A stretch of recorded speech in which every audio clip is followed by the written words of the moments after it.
Assalamualaikum warahmatullahi wabarakatuh dan salam sejahtera buat kita semua. Baiklah anak-anak Bapak, pada kesempatan yang berbahagia ini kita akan mempelajari tema 1, subtema 1, pembelajaran 2, kelas 6, yakni tumbuhan sahabatku. Tahukah kamu bahwa ada beberapa jenis tumbuhan yang dapat diolah menjadi makanan dan obat? Ayo kita cari tahu. Di Asia Tenggara, banyak tumbuhan yang dimanfaatkan untuk bahan makanan. Namun, di antaranya banyak juga yang dimanfaatkan sebagai obat. Asia Tenggara sebagai wilayah tropis atau wilayah yang memiliki cuaca yang panas, memungkinkan banyak tumbuhan hidup. Oleh karena itu, masyarakatnya banyak bercocok tanam untuk memanfaatkan kesuburan tanahnya. Bawang merah sering dijumpai di dapur masyarakat Indonesia. Selain dipakai untuk bumbu, bawang merah juga bermanfaat untuk mengobati beberapa penyakit. Orang Jawa mengenalnya dengan sebutan brambang. Bawang merah hidup di daerah Asia Tenggara. Masyarakat Indonesia, Malaysia, Thailand, dan Filipina adalah pengguna bawang merah terbesar. Pemakai bawang merah terbanyak adalah Indonesia.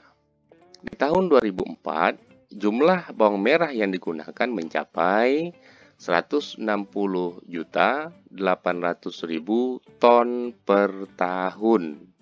Cukup banyak, luar biasa. Selain bawang merah, nanas banyak tumbuh di Asia Tenggara. Saat ini, nanas banyak diproduksi dalam bentuk kalengan maupun dalam kemasan lainnya. Perhatikan informasi berikut.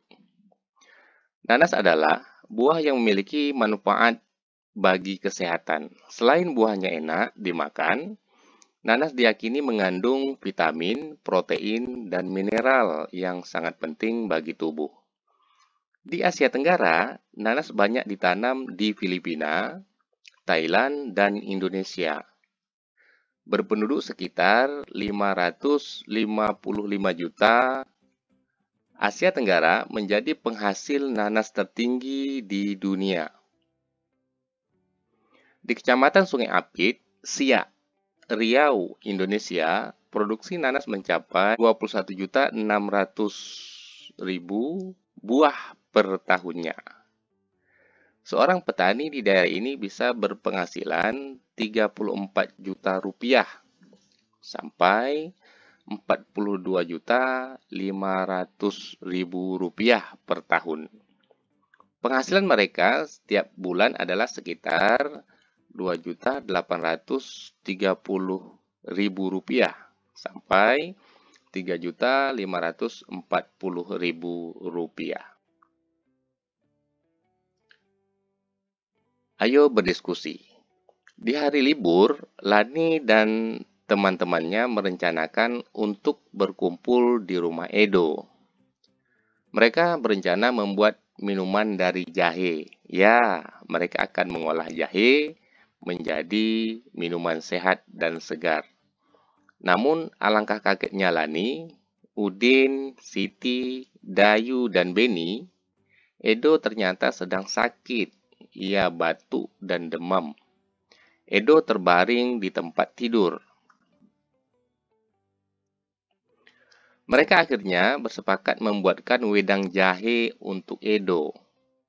Di belakang rumah Edo banyak tanaman jahe. Edo sangat senang.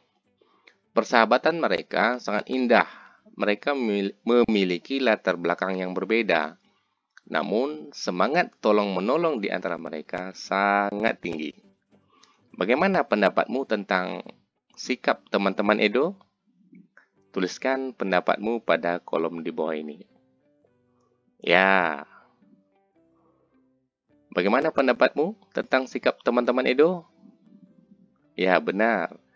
Teman-teman Edo sangat baik karena mau merawat Edo yang sedang sakit.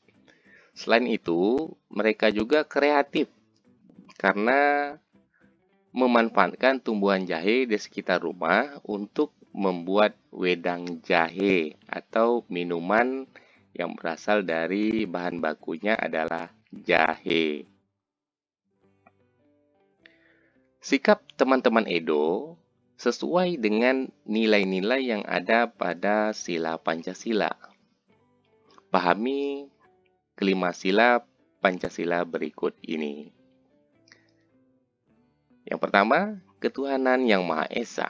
Yang kedua, kemanusiaan yang adil dan beradab. Yang ketiga, persatuan Indonesia. Yang keempat, kerakyatan yang dipimpin oleh hikmat kebijaksanaan dalam permusyawaratan perwakilan. Yang kelima, keadilan sosial bagi seluruh rakyat Indonesia. Inilah 5 butir sila dalam Pancasila. Ayo berdiskusi. Diskusikan nilai-nilai yang terkandung dalam sila-sila Pancasila berikut. Yang pertama, ketuhanan yang Maha Esa. Jadi nilai-nilai yang terkandung dalam sila pertama, ketuhanan yang Maha Esa adalah sebagai berikut. Yang pertama, takwa terhadap Tuhan yang Maha Esa. Yang kedua, toleransi dan penghormatan kepada agama atau kepercayaan lain. Yang ketiga, kerukunan antar umat beragama. Yang kedua, kemanusiaan yang adil dan beradab. Nilai-nilai yang terkandung dalam sila kemanusiaan yang adil dan beradab adalah sebagai berikut. Yang pertama, persamaan derajat. Ya, tidak membeda-bedakan berdasarkan status ekonomi, status pekerjaan, atau jabatan. Nah, ini yang dimaksud dengan persamaan derajat. Ya, sama di depan hukum, sama di depan Tuhan yang Maha Esa. Yang kedua, menghargai hak asasi manusia. Kemudian yang ketiga, solidaritas antar sesama manusia. Solidaritas antar sesama manusia. Kemudian yang keempat, perdamaian. Jadi inilah nilai-nilai yang terkandung dalam sila kedua Pancasila. Kemudian amati gambar berikut.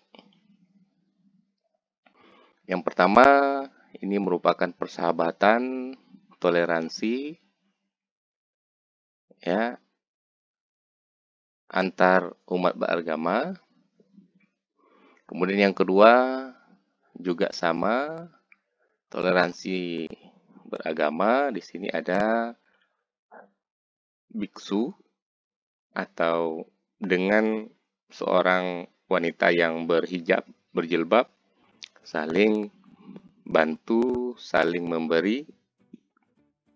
Kemudian gambar ketiga adalah gambar tempat beribadah.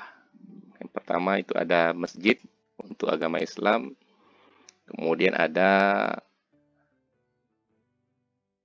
umat agama Kristen Protestan dan Kristen Katolik. Kemudian ada agama Hindu. Kemudian tempat beribadah agama Buddha. Dan yang terakhir adalah umat beragama Konghucu. Jadi kalau kita lihat dari gambar berikut, dari gambar yang terlihat adalah perilaku yang sesuai dengan sila ke-1, yaitu sila ketuhanan yang Maha Esa adalah gambar nomor 1, gambar nomor 2, dan gambar nomor 3.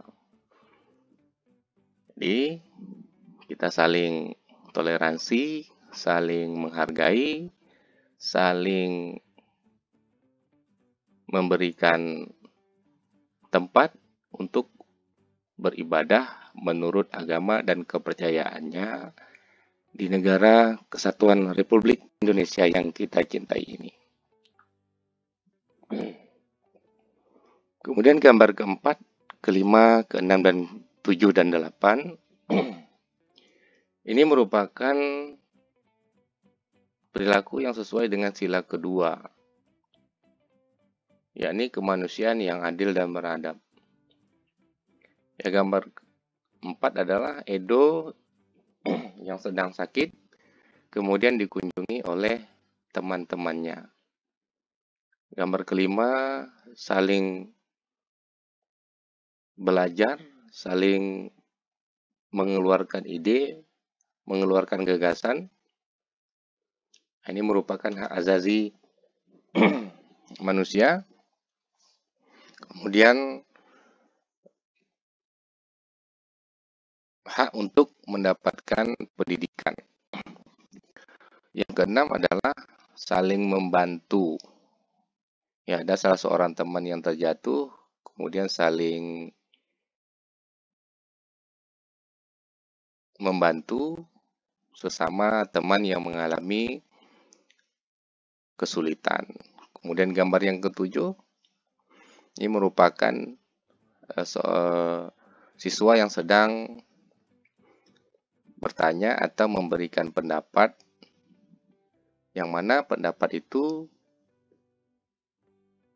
dijamin oleh Undang-Undang Dasar Negara Republik Indonesia. Kemudian gambar ke-8 adalah seorang anak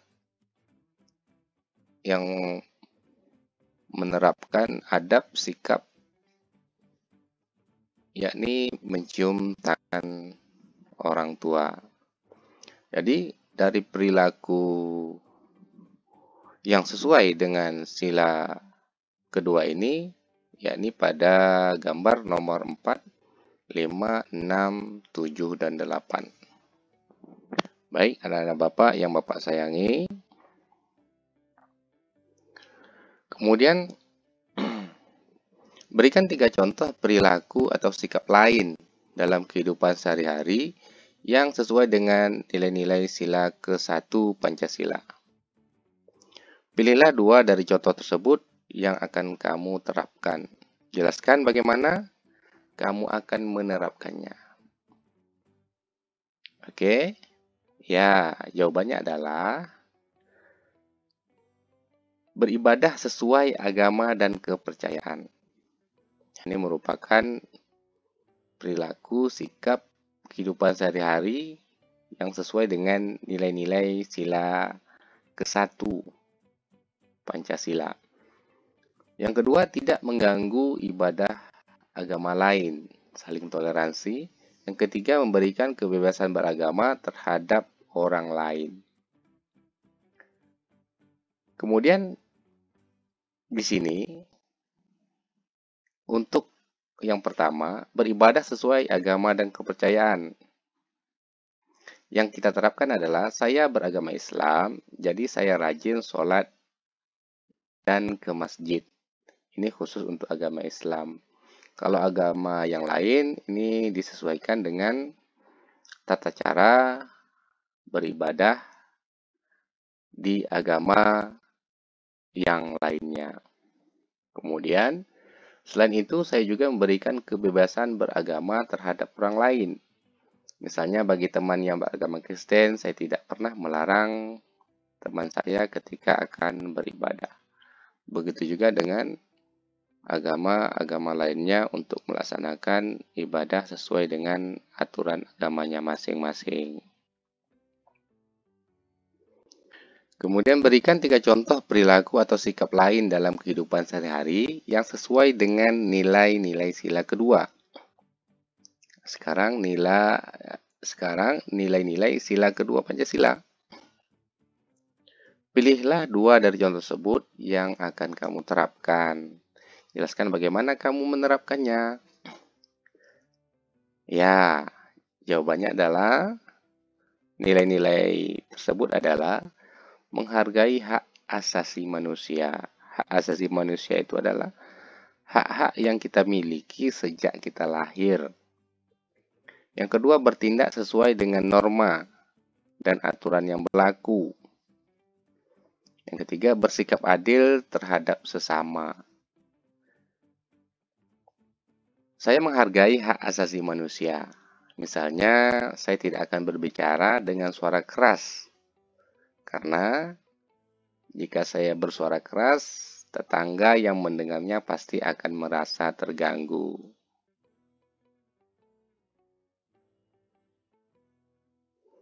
Kemudian, ayo berkreasi. Di sini mata pelajarannya adalah SBDP. Manfaat tanaman bukan hanya pada buah dan bunga.